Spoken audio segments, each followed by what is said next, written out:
See. Hello, that's better. Hi, everybody. Thank you so much for being here tonight and welcome. My name is Emily Summer. I'm the book buyer here at East City Bookshop, and it is a pleasure to be with you all. Thank you for coming out on this very cold evening. We appreciate it. It's easy to stay inside when it feels like this. We also welcome our friends who are watching from home. So if you're tuning into the Zoom, thank you so much for listening with us that way. We're glad you're here too. Before we get to tonight's conversation, I have just a couple of housekeeping notes.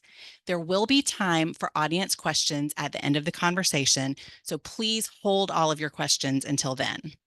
And we're in a small enough space that we will ask all of you to ask your questions unmiked, and then Eric or Matt will repeat the question into the microphone so that our friends on Zoom at home can hear what was asked. If you need a bathroom, those are upstairs past the register and the greeting cards. And most importantly, if you still need a copy of Dream State for yourself or to buy as a gift, we've got plenty of those, and those are upstairs as well. If you have attended any of our past literary fiction events, you might have seen me host before. And if you did, you'll know that I always say, I'm the buyer, I'm not an events manager, so I only show up to introduce the books that I really, really love. Dream State is just one of those books. It was recommended to me way back in August by a Penguin Random House friend who knew that a beautifully written, complicated, decade-spanning family story would be just the sort of novel I adore. And she was right. On its face, Dream State is a story about a love triangle. Cece arrives in Montana to plan her wedding to Charlie, only to have the life she envisioned change dramatically when she meets Charlie's best friend, Garrett. So that quick summary gives us the premise of the book, but it belies the depth and breadth of this incredible novel. Is it sort of about that love triangle? Yes, absolutely. But it's really about so much more. Our choices, our dreams, our memories, our families, our friendships, our homes, and even our planet. Dream State is like nothing else. And you don't have to take my word for it because you probably heard that it is the latest Oprah's book club pick. So congratulations for that seal of approval. We are thrilled to have Eric Puchner here tonight to discuss it.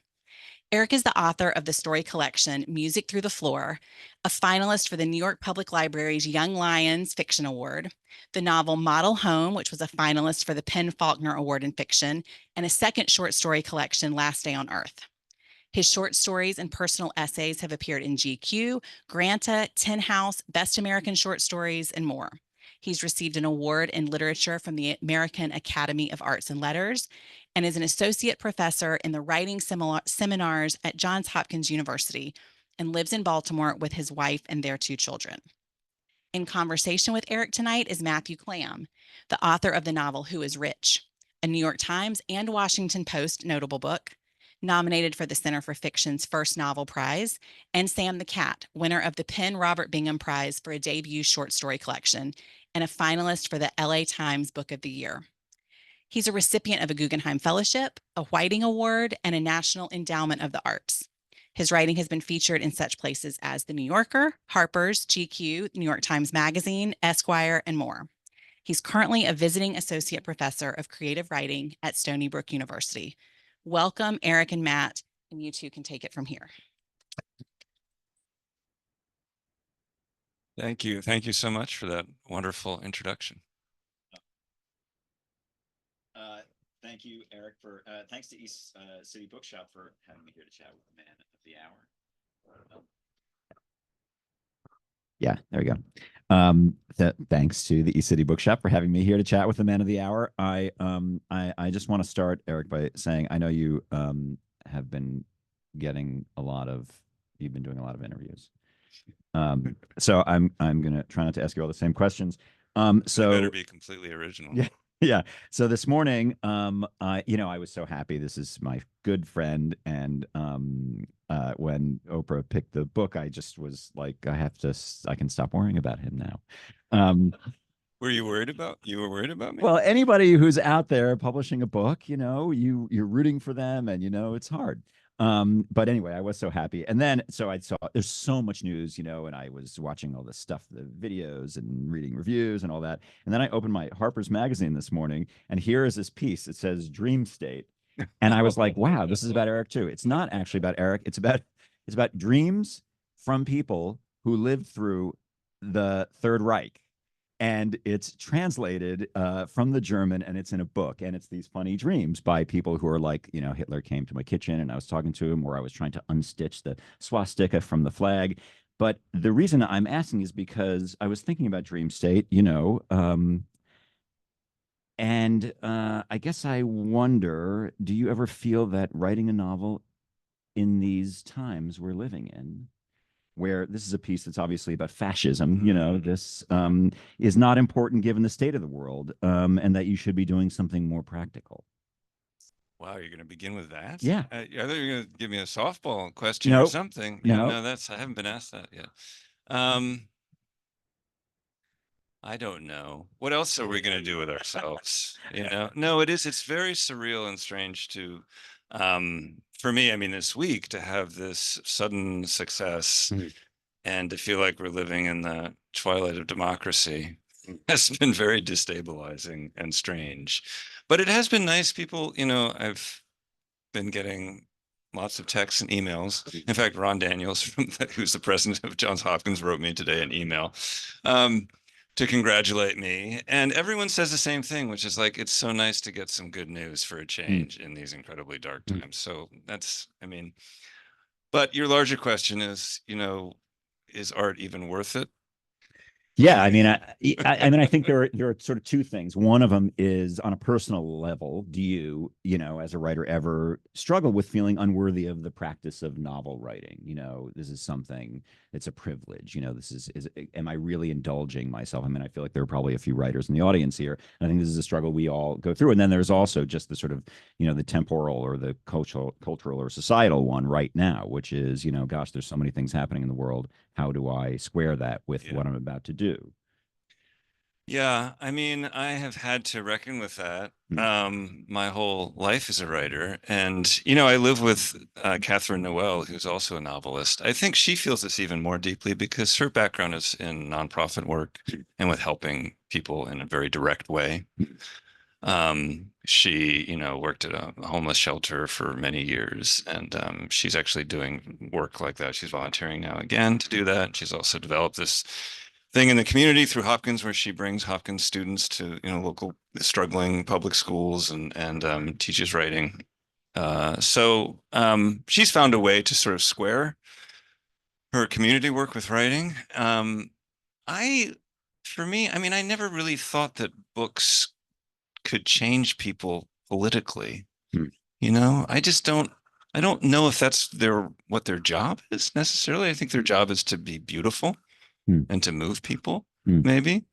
And I mean, maybe, you know, providing beauty is a political act, but I don't have sort of outsized aspirations in that regard. And I do think maybe I should be doing something else because we're living in these times, you know, all the time. But I can't do anything else. I get really depressed if I'm not writing. You know, even like for a couple days, I start to feel really, really down. And I'm only really happy if I've been writing every day. So just selfishly, I don't know what else to do.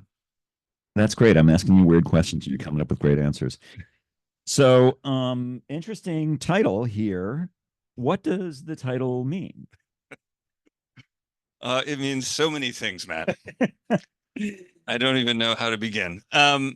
So I mean, partly Dream State is about the fact that increasingly it feels like we're living in a dream, I think. You know, I mean, we spend so much time online and on our phones. The world has become so strange. You and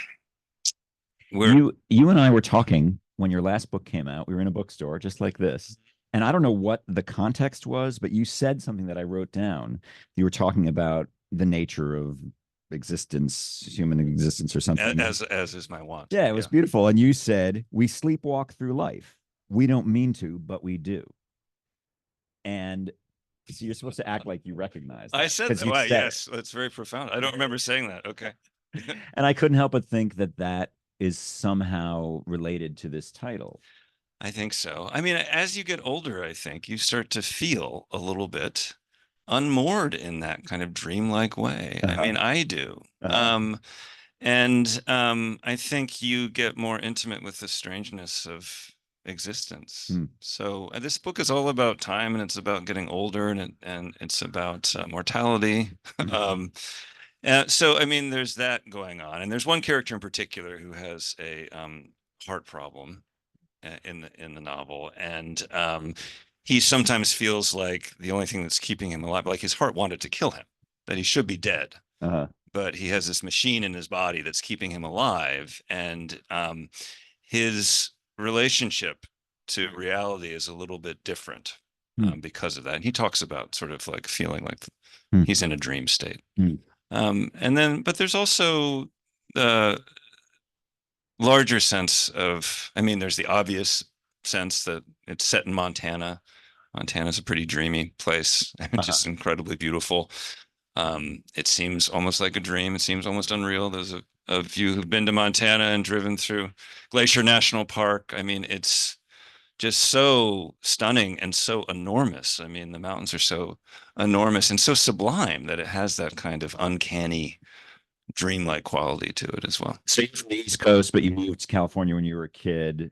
Mhm. And then at some point through your wife's family, you were exposed to Montana. Was that the first time you were in Montana? You were like, holy shit, nice looking state. I mean, is that when you first saw it? Yeah, I mean, we've been going there for 25 years. So the this house that is in the book, even though the book is a novel and there are really no autobiographical elements in the book at all, the house in the book is very much based on the house that my wife and I have been going to for 25 years every summer, and it is a house that um, belonged to my wife's father, my father-in-law. His grandfather built it, and he was actually a Lithuanian Jew who Mm. came to Montana at the turn of the 20th century. He Mm. was completely destitute, had no money whatsoever.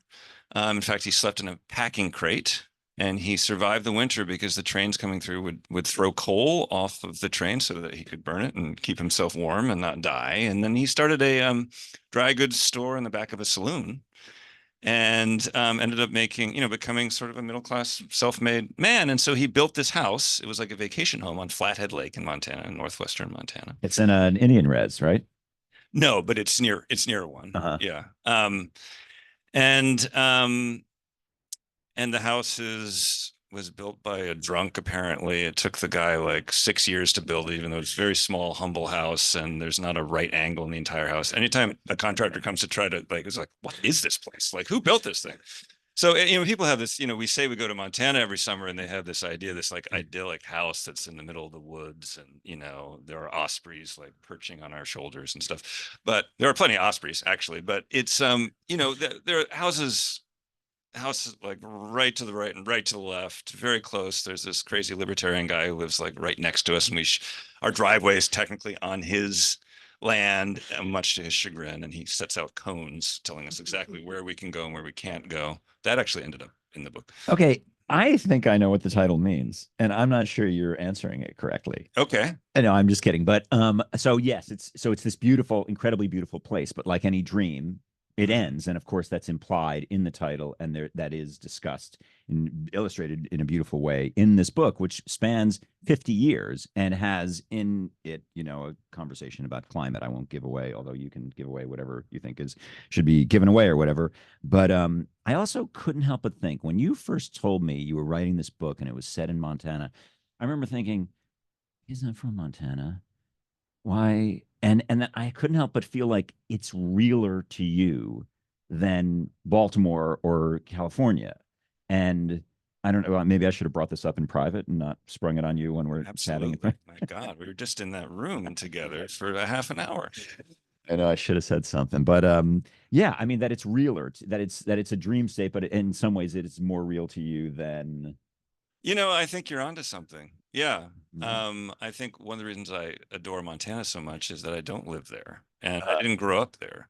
I mean, I had a lot of hangups about writing about Montana because I'm not a Montanan. mm, I spent a lot of time there, but only in the summers. uh, And only for sort of, relatively brief periods, maybe uh, a month at the most. uh, Um, and so felt a little bit like if I'm going to write a Montana novel, I felt a little bit like a carpetbagger, uh, But then I sort of embraced that. Like I'm going to write the carpetbagger Montana yeah, novel, and it's partly about that sort of dream of what Montana is and my sense of what the reality of Montana is, which is so very different than the way that it's depicted on screen.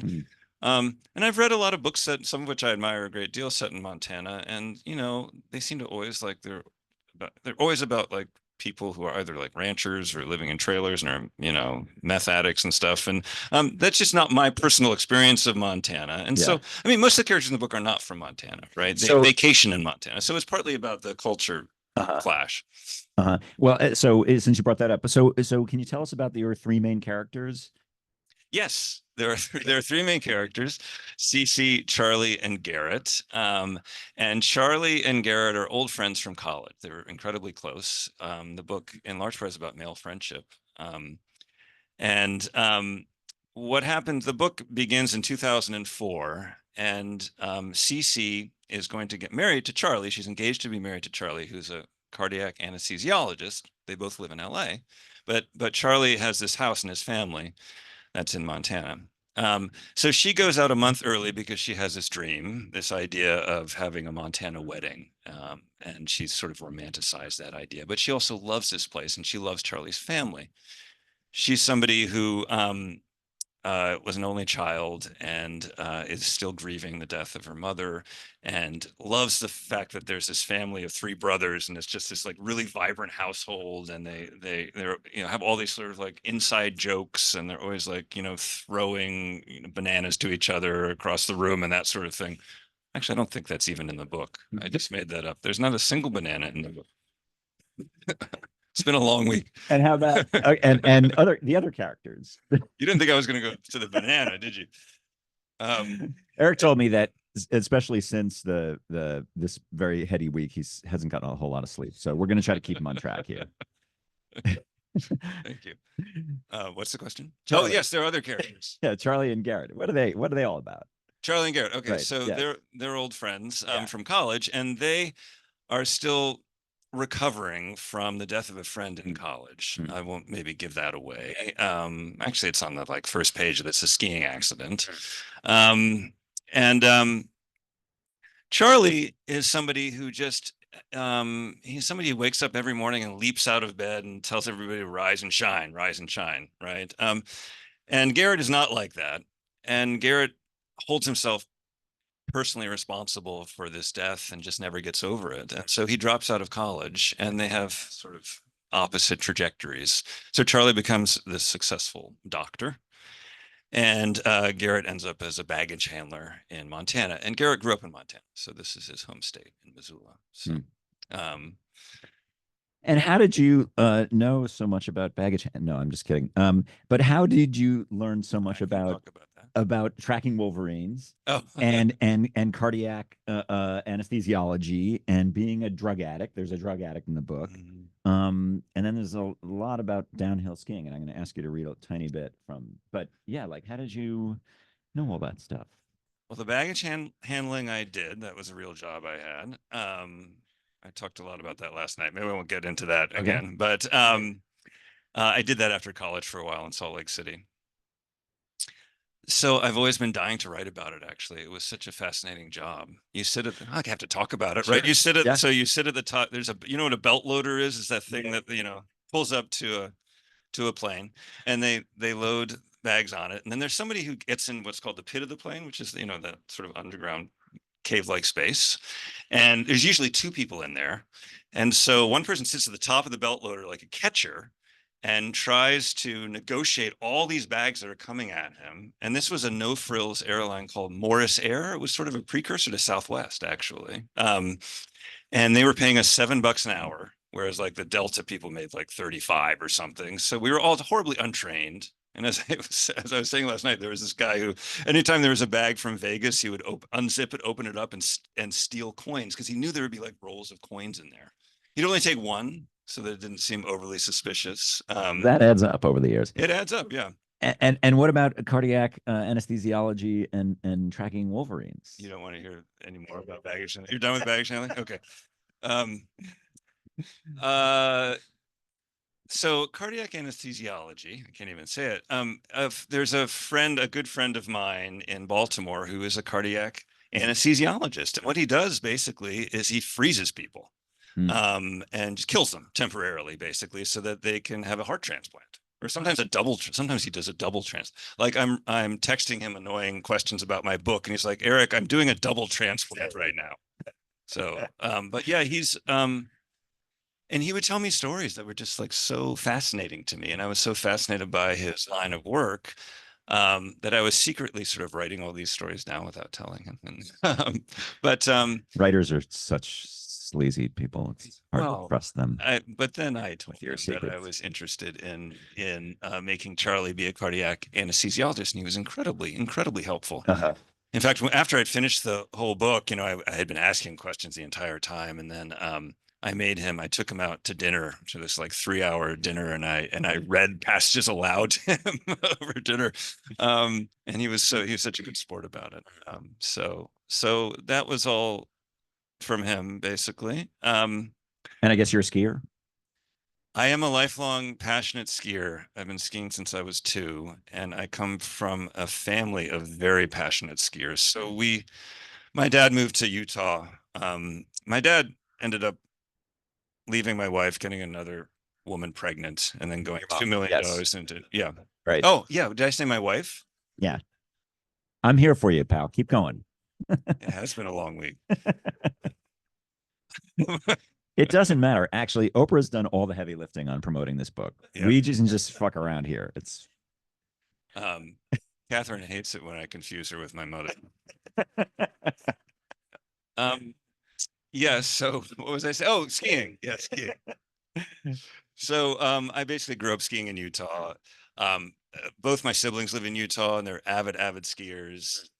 They go hella skiing every year, and they try to get me to go with them, and it costs $10,000. And I'm like, that's my life savings. I'm not going to do that. Yeah. My sister does it, and they're quite well off, but she married a mechanic, and they just were very good at and then he sort of ran his own transmission repair shop and stuff, and they were just very good at saving money, and now they just recreate. They're retired, and they go helicopter. They were just in Japan for a month skiing.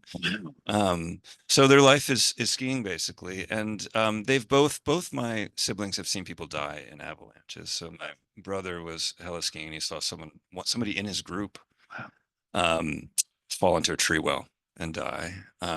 Tree wells are really nasty. And then my sister saw somebody in an avalanche, die in an avalanche. So it's like, you're not happy skiing on the bunny slope?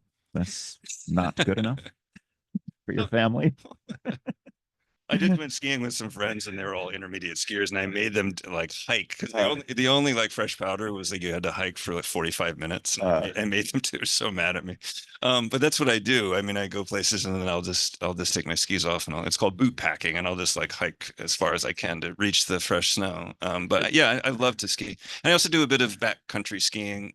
So, and there's some in the book. So one of the things about that in the book that's so moving to me, I got the galley of this book a few months ago, and while it's impossible to remember everything in a book, the thing that keeps coming back to me are these flashes of, aside from these sort of philosophical and really beautiful and full approach of the treatment of the love between Cece and Garrett, are these heartbreakingly beautiful scenes of nature. And I could say more about that, but I wanted to just ask you to read. So this is just in the beginning. What you can introduce it. Thank you. So this is when they were backcountry skiing in college. No, right there. That's the hiking one. Oh, hiking. I'm sorry. Yeah. Okay. This is when.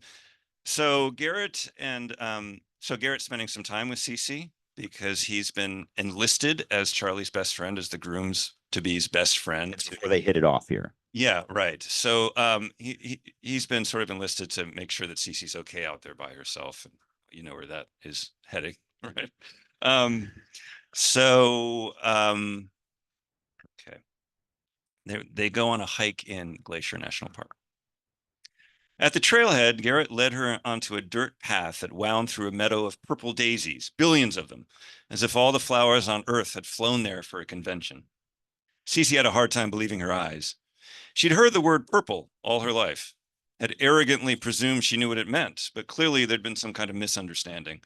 She'd been a prisoner in a cave. Before long, they were walking along the edge of a cliff, steep enough that you could see straight down to the road, all the miniature rental cars lined up like a row of candy buttons. A terrible thought chilled her scalp. Wait, is this the hike you pointed out from the road? Garrett nodded. You said you were joking. He looked at her curiously. Why would I joke about that? Cece felt faint. Phantom hands materialized at her back, aching for a push. She did her best to ignore them. The trick was not to look down, to keep her eyes locked on the Nalgene bottles going slish, slosh, slish on Garrett's hips. He had on a kind of fanny pack that doubled as a holster for water bottles, like a cowboy who'd taken a wrong turn at the Alamo and ended up at Angkor Wat. When she got tired of staring at Garrett's hips, there were other things to distract her. Alpine vistas and little splashing waterfalls and glacier lilies drooping obscenely in the sun, petals peeled back to expose their genitals. Bear grass, that's what Garrett called it, bobbled in the breeze. Each stalk of grass foamed with tiny flowers, exploding in a plume of white. Cece slipped her camera from her pocket to take a picture. Don't ruin it, Garrett said. I'm not going to ruin it. Photos make beautiful things uglier and more boring, he said, and ugly things less ugly and more interesting. Cece laughed. Is that an aphorism?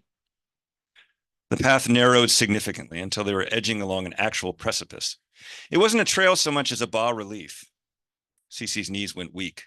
A green rope had been eye-bolted to the rock. She grabbed onto it. The hands on her back were less ghostly now, seemed to be exerting palpable force.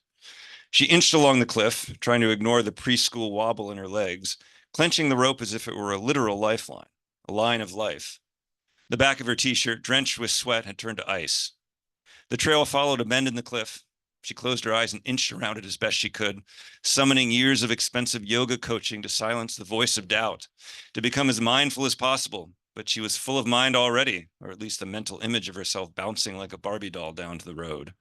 Her mind was kind of the trouble. When she opened her eyes again, she was staring at a mountain goat. It was white and woolly and blocking their way, eating some needle grass growing along the fringe of the trail. One of the goat's horns had fractured at the root, but hadn't fallen off completely, still dangling from its head. The broken horn hung rakishly over one eye. Wow, Garrett said. That's one ugly goat. That's me to stop. Yeah, yeah, I love that. I mean, and I think people who haven't read the book yet maybe can tell what I mean about these descriptions of nature. And there's one other, just brief one that I wonder if you could read. This is shorter than that one, and this is when these guys just start doing some skiing. I'll make this. Maybe I'll shorten this a little bit. Okay.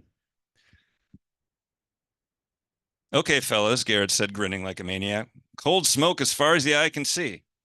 What are you talking about? Elias asked. Pow pow, that's what I'm talking about. Soft as a bunny's ass. Elias turned to Charlie. Why is he speaking that way? It's like a brain injury or something. It always happens when we ski. They let Elias get the first line, watching him push off into the knee-deep powder and then rise magically to the top of it as he picked up speed, floating in and out of the snow, bobbing up and down in a perfect gliding slalom that wasn't skiing or flying, but somehow both of them at the same time, half lost in the snow he sent up. His tracks seemed to unspool from a cloud of smoke, like a wick burning in reverse. He stopped at the edge of some krumholtz and whooped up at them. Charlie traversed a bit to find a fresh line, his throat sore with excitement, hesitating because he almost didn't want to spoil the thrill he was about to have by having it. But then he swallowed hard and pushed off with his poles, feeling that first lift of freedom, of leaving gravity behind, and he was floating downhill through snow light as flour, aiming straight down the fall line and shaping each turn into a perfect C, dragging one pole behind him, borne aloft by his own speed. as if a giant hand were lifting him up and down, bouncing him out of each turn. The easiest skiing in the world. One of the few things in life that were actually better than your dreams of them, which were already the best dreams Charlie had. But of course, he wasn't thinking this, but only feeling that seamless, swerving hand underneath him, getting face shots every time he pitted a turn, eating snow because he was laughing out loud, or maybe whooping, lost in a white room of powder, until finally his quads began to burn so badly he was glad to stop beside Elias and slump over his poles and gasp for breath, wincing, the pain seeping from his thighs.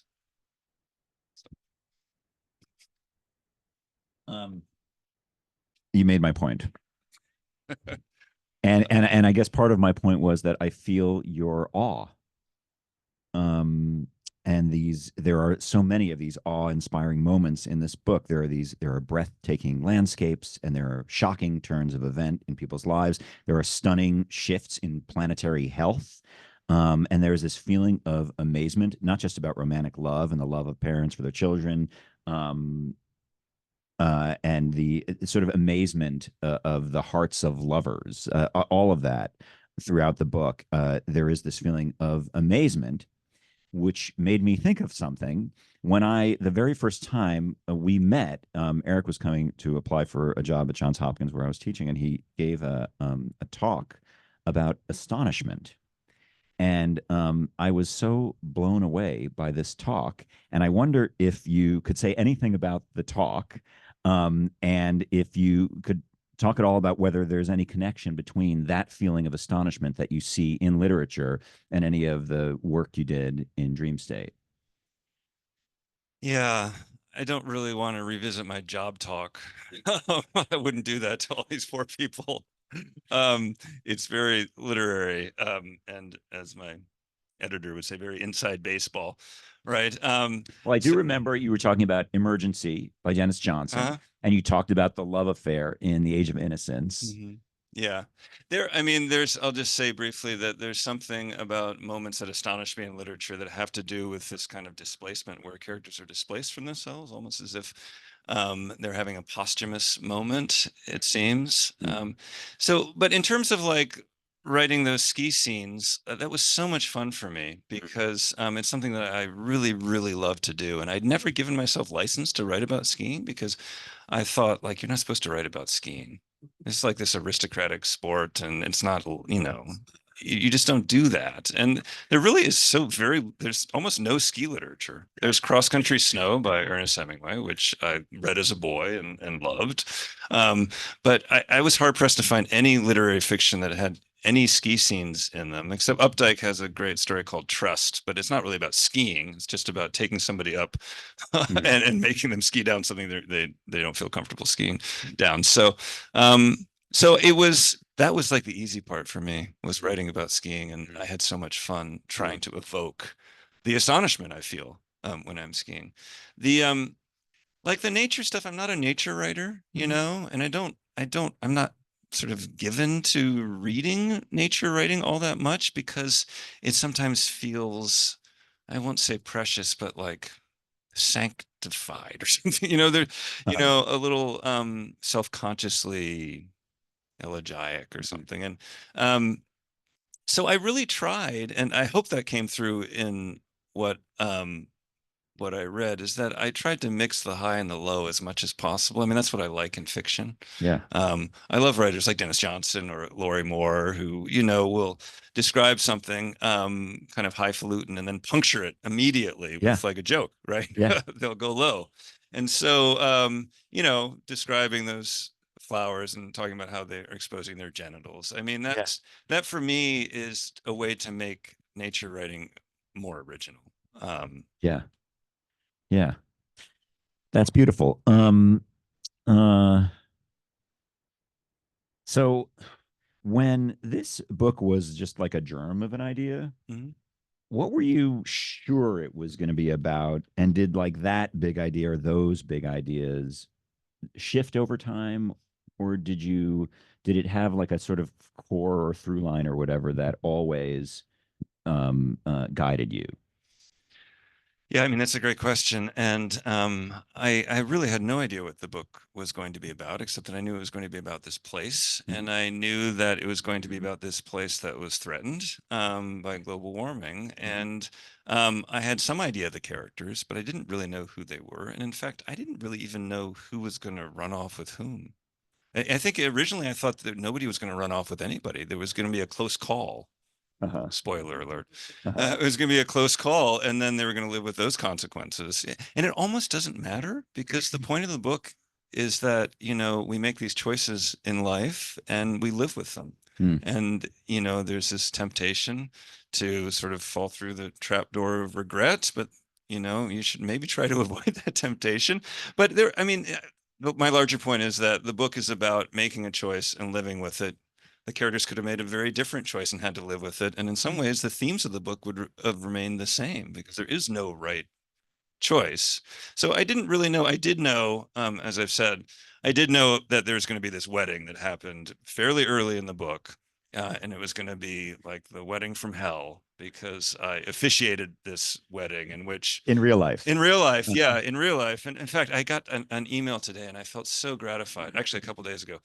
I won't say who because I still feel guilty about it, but people who are very dear to me, they had this norovirus wedding, and I've been talking about this disaster wedding, and everyone has latched onto it. Like Oprah really latched onto it, and then everyone's interviewing, so I'm going on and on about how awful and terrible this wedding was. When actually, I just felt so guilty inside the whole time because I know these people; they're still married, and they have 5 children. They're very happy. Uh-huh. But so what happened is that there was a wedding in Montana at this house. And the groom's father had come from Australia and he had been on a train. And the theory, at least, was that it was like in the ice or something. But he got norovirus. And do you know what norovirus is? Yeah, it's really Doesn't sound disgusting. good. And as Oprah said, it comes out of both ends, right? So um, I couldn't believe she went there, but yeah, Sure. in the interview, she's like came out of both ends, and she was laughing about it. But it's like the worst 2 days of your life, right? It feels like 10 years, and you feel horribly aged afterwards, and you'll never be the same. But it also comes on incredibly suddenly. You're feeling totally fine, and then you throw up all over everything, right? Just out of the blue. So anyway, and it's incredibly contagious. So I was officiating this wedding, and even before the wedding, like people were sort of dropping like flies, and everyone, about half the wedding party had norovirus, right? And so what happened on the day of the wedding is that the flower girl, one of the flower girls on the way down the aisle, threw up, and the groom was so ill, like he was green faced. He had to sit down while in the middle of his vows. And I mean, and then and all of this is sort of in the book. Not the flower girls, no flower girls throw up in the book, but because it had to be somewhat believable in the book, right? And then at the end of the wedding, there was they had a square dance band, and everyone like do-si-doed, and so the norovirus was evenly distributed among the entire wedding. So yeah, and so I knew that I just wanted to write about that. Okay. So I guess also what I'm saying is you're sitting here, you're the author of Dream State, chosen by Oprah this week. You wrote a novel. It took you years. There maybe are some people here who are novelists. I happen to be a writer too, and there are struggles in writing. And I guess I wonder if you could like talk about conviction, like did you entertain certain ideas and then despite the difficulty of executing those ideas, you stuck with them or you abandoned them because you realized they were impossible to execute? And just talking to other novelists, how did you get? Did you ever think you might not finish it? Did you ever think you would be unable to sort of bring this off? Oh yeah, I mean Uh-huh. all the time, Uh-huh. all the time. I mean the writers that I'm most suspicious of when because I teach writing are the young aspiring writers who don't seem to struggle and are convinced of their own brilliance. Uh-huh. Then you smell a rat. You're Uh-huh. like, yeah, I don't know. Uh-huh. No, I mean, if you don't have sort of a love and hate relationship with your book, it's probably not a very good book. Uh-huh. So no, I often thought that. I mean, writing a novel really, it's like religious faith because you have no proof that the novel is going to exist whatsoever, and Uh-huh. and but you have to convince yourself that it might exist and it might even be beautiful and good. Uh, And it takes an extraordinary amount of faith. And I wrestle with just profound doubt. And I mean, just ask my poor wife, Catherine. So no, yeah, I mean, it's so much easier to talk about the first part of the book, which is, leading up to the norovirus wedding, but that's really only like 150 pages or a little bit more of the book. And the rest of the book, I had to make tons of choices. The book becomes, it moves through time in a very different way. There's a lot that's elided and that's left all out of the book, and it covers 50 years, as I said. And a lot of important stuff happens off the page in the white space. And so that took a lot of work restructuring and figuring what to show, what not to show. A lot ended up on the cutting room floor, many chapters. The book was much longer in its initial form. And then also I had to fill in some gaps that people wanted to know about, So yeah, no, lots of pain and suffering. I mean, for when someone is chosen by Oprah that week, it's great, I think, for any writer to hear that the writer struggled, Um, There's no pipeline to Oprah. Yeah. I was reading this piece recently. Hanif Abdurraqib wrote this piece about the wildfires in LA. I'm going to actually finish up and then let you guys ask questions. And it was also about the poet Nikki Giovanni. But the piece starts one day into flames ravaging California. Posts about Octavia Butler's 1993 novel, Parable of the Sower, began to circulate on social media. On the surface, the parallels are awe-inspiring as surface coincidences can be. The book begins in 2024 in the midst of an ecological collapse in California. Butler herself was born in Pasadena, lived in Black communities there and in Altadena, two places that were especially affected by recent fires. These biographical facts were summoned as evidence that Butler, in her wisdom, had predicated a future that was now arriving, close enough to touch, close enough to fear. In Dream State, there are a lot of wildfires occurring in Montana, but also in other places. In your book, Griffith Park burns and the Hollywood sign burns. And I couldn't help but think, when LA was on fire, I was feeling a little suspicious that maybe you had set those fires to promote your book. No, I guess what I'm wondering is, did you feel affirmed in any way? You had projected this out; it was decades later, but your own anxieties about wildfires happened as you were getting ready to put this thing out into the world. Yeah, I wouldn't say I felt affirmed. I was totally heartbroken. I mean, I lived in LA for years. It was no, it brought me to tears to watch LA burn like that. And yeah, in the book, that's supposed to happen 10 years from now, right? A decade from now. So people have said, well, someone asked me, do you feel prophetic? And I was like, no, everyone knew that was going to happen. I mean, the only people who didn't seem to know that happened. I mean, it was so obvious that was bound to happen. It was just a matter of time. It did happen earlier than I thought it would, but everything is happening earlier than I thought it would. But no one has accused you of setting the fires. No, no one has accused me of that. Well, just to bring this full circle, and then if you guys have any questions,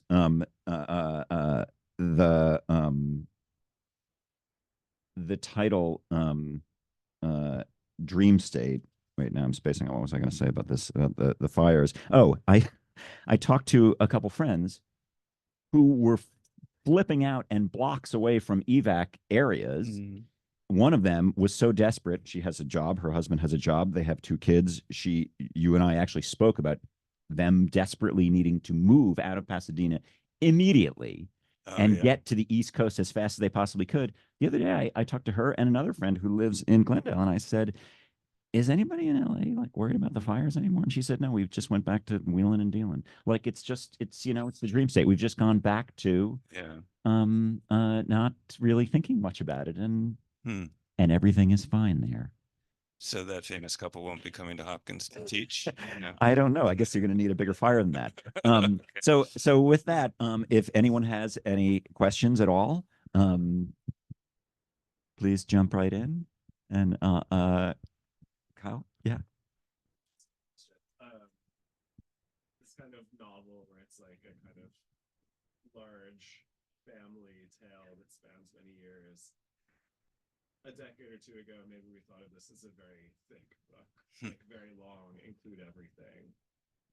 and even talking about how you edited it down to, put some of it in the white space. And maybe Thomas had something to do with that. But I'm curious how you feel about the size of the text versus the scale of the story, I suppose. Repeat the question before you. Oh, yeah. I should have just handed you the mic. So yeah, the question is a really good one, which is, it's a big family saga. It's already a big book. I mean, it's like 450 pages or something. And the question is because I lied so much in the second 2/3 of the second 2/3 of the last 2/3 of the book. Do I want to say something about sort of like the scale of the book versus how much actually ended up being in the book? And I guess I would say that I don't necessarily think a novel that spans a great deal of time needs to be like a big baggy monster, as Henry James put it. And I prefer novels that aren't big baggy monsters, although I love Tolstoy, right? So I was especially interested in time being an antagonist. And the way to show that in this book, I think, was to make time kind of speed up and go faster than you think. So that there's a chapter actually, which is about the two kids. And so one thing the book is about is that the way that the mistakes we make, both on the individual level, but also on the collective level, get passed on to the next generation, and that they have to live with them, right? So the two kids in the book are named Lana and Jasper, and there's a section in the book where they end up coming to the same house in Montana and spending just a couple days together. And so there's a chapter that spans like the first 16 years of their lives together, but it's just a single chapter. Every summer they both are back there every for a few summer, days. and they call it summertime, like it's a special kind of time that feels like a whole life. They compare it to sort of going into space, right, and coming back. And the theory of relativity, everyone else has gotten older and they've sort of remained the same age, right? So I was interested in sort of time as sort of a subjective phenomenon, and also I wanted to surprise the characters with how much time had elapsed, and I wanted to surprise the reader by how much time had elapsed, because I wanted that sort of feeling like, oh shit, God, like mortality is there lurking between chapters. So yeah, that's a good question. Is there a question back there? Oh, great. Is there any part of the creative process that you wanted to talk about in these interviews but haven't had the chance to yet and would like to just talk for a moment? Wow. Should that question be repeated? Could you repeat it, please? Is there any part of the creative process that you haven't had a chance to talk about that you'd like to talk about, essentially? There isn't anything that I'm dying to talk about in the creative process. I did talk a little bit last night at my reading in New York about, someone asked me a really good question, like, did you ever receive any advice when you were sort of an aspiring writer that you have since disavowed? And I quickly zeroed in on two things. The first was like this: I had always thought, like, people had always told me, my mentors had always told me, like, you're supposed to write first drafts really fast, like get it down on the page. Just like, it comes, if the novel or the story is gonna have integrity, right? And if it's going to conform to your vision, you've got to get it on the page as quickly as possible. And I tried that. It was a terrible idea for me because my sentences were awful. And also that, I'm an exploratory writer. I don't know who the characters are, what's going to happen until they start doing things. And the only way they're going to do things is if I give them building. I pay attention to each sentence sufficiently enough. One of the things that was kind of revelatory for me as a young writer, I really liked Don DeLillo, and I when I was younger, I still do, but I read an interview with him, and he talked about how, like, the sound of a sentence, like if he perfects a sentence, the sound of it sometimes makes the plot veer into a different direction, just because he likes the way one of the sentences sounded. And I was like, you can do that? That doesn't seem right. But I tell my students to write as slowly as possible. I do. Like, they slow down because their sentences aren't that good, you know, some of them. And so I tell them to, please pay more attention on the sentence level because that's everything. So that's the first thing. The second thing was, this idea that you're supposed to write as if everyone you know is dead. Mm. And, as I was saying, that Catherine, my wife, had that like taped to her computer for a while. I definitely, subscribe to that. Right. And I don't think that's a great idea either. I really don't. Yeah. My brother didn't speak to me for years because of the essay that I published in GQ. And Wow. so, and I like my brother more than I like GQ. Mm. So, yeah, I think that you can write as if some of the people you know are dead, but not all of them. Mm. No, I just want to know what the GQ. It's about my father. Yeah.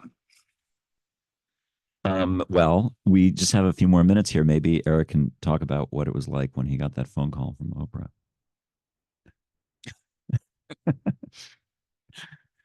Well, so what happened was that you really want to know this? You probably okay. What happened was that I thought I was getting a call from Michael, my publicist, and I was in a subcommittee meeting, not just a committee meeting. It was part of a subcommittee. And actually, they had just been talking about forming a committee on committees, and I was about to kill myself. So I was very close to suicide.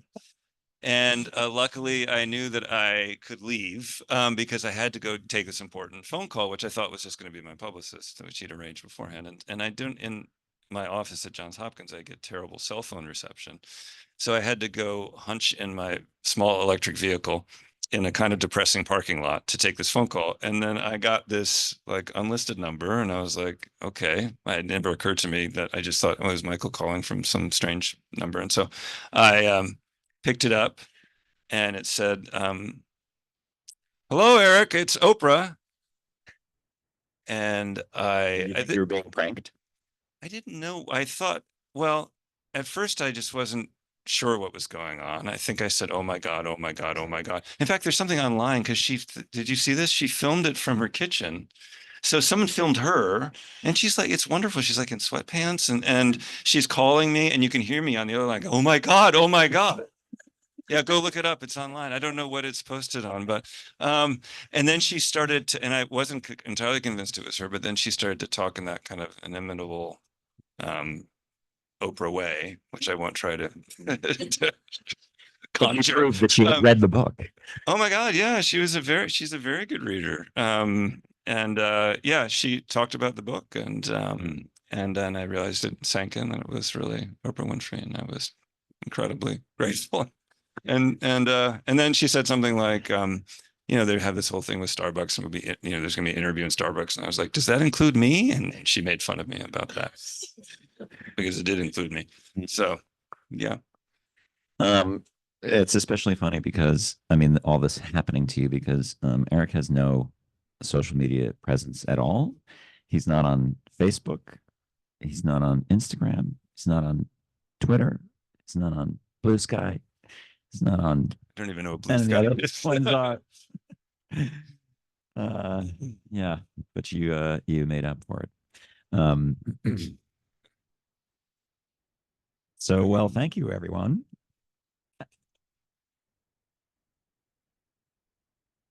Thank you so much to Matt and to Eric, and thank all of you for being such a wonderful and attentive audience. Thank you to everybody watching over Zoom at home.